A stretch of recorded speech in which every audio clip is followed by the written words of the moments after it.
Bem-vindos a mais um episódio do nosso podcast. Hoje vamos falar sobre um dos períodos mais dramáticos da história do Nordeste brasileiro, a seca de 1915. Vamos discutir como esse evento catastrófico inspirou a obra de Rachel Queiroz, o 15, e como os chamados campos de concentração se relacionam com os Objetivos de Desenvolvimento Sustentável da ONU, em especial a ODS, que trata de erradicação da pobreza. Para isso, contamos com a presença da Maria, nossa especialista em literatura, e a Bianca, especialista em História e Política Social. A seca de 1915 foi uma das mais devastadoras que o Nordeste brasileiro enfrentou. Milhares de pessoas migraram em busca de água e comida, e essa fuga em massa ela acabou gerando um problema social e político que o governo da época tentou, de forma muito controversa, solucionar com a criação de campos de concentração. E essas áreas, diferentemente do que o nome sugere, não eram campos de extermínio, mas sim eram espaços onde as famílias sertanejas eram obrigadas a ficar para não invadirem as cidades. E por que as pessoas não eram acolhidas nas cidades, o que levou à criação desses campos? As elites urbanas, elas temiam que a chegada massiva de sertanejos trouxessem caos e desordem para as cidades, além de doenças e o aumento da pobreza nas zonas urbanas. E a solução para isso do governo foi que eles isolassem essas pessoas em campos onde eles tinham acesso mínimo a rações e também condições precárias de vida. João Álvaro 15, de Raquel de Queiroz, é um dos livros mais emblemáticos sobre a seca de 1915. Como ela aborda essa realidade e como os campos de concentração aparecem no romance.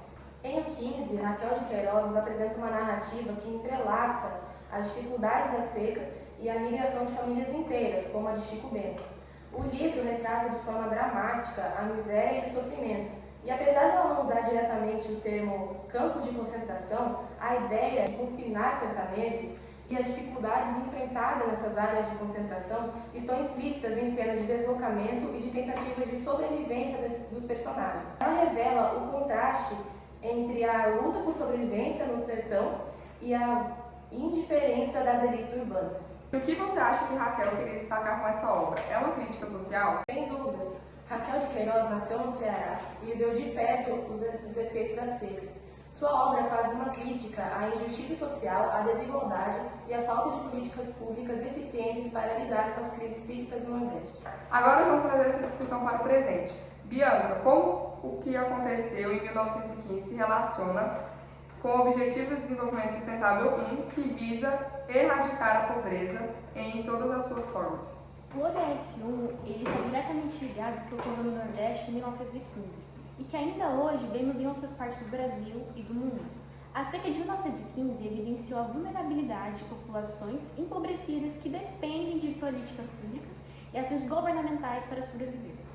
Os campos de concentração podem ser vistos como uma tentativa falha de combater os efeitos de pobreza extrema, mas na verdade eles agravaram as condições de vida dessas pessoas, mantendo-as em uma situação de miséria, sem acesso a recursos ou desenvolvimento digno. Então podemos dizer que o fracasso em lidar com essa seca de maneira sustentável agravou as condições de pobreza dessas pessoas? Exatamente, a seca era um fenômeno natural, mas a falta de políticas estruturais adequadas, como a infraestrutura de água e desenvolvimento rural, tornou a pobreza mais severa. O ODS-1 ele nos lembra que erradicar a pobreza significa não apenas fornecer ajuda emergencial, mas garantir também a oportunidade de desenvolvimento para que populações vulneráveis não precisem passar por esse tipo de sofrimento. E é interessante como Raquel de Queiroz, em 15, já traz essa crítica, mostrando que o problema da seca vai muito além da falta de chuva. É uma questão social e política que precisa de soluções estruturais.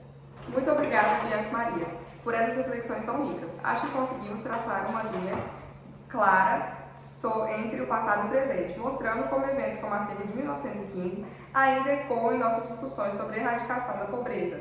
O que fica claro é que, para alcançarmos a ODS-1, é preciso tratar a pobreza como uma questão complexa e que exige vários fatores sustentáveis.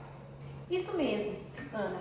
A seca de 1915 é um exemplo de como a pobreza pode ser exacerbada quando não há políticas públicas adequadas e nos mostra a importância de pensarmos em soluções duradouras para problemas antigos.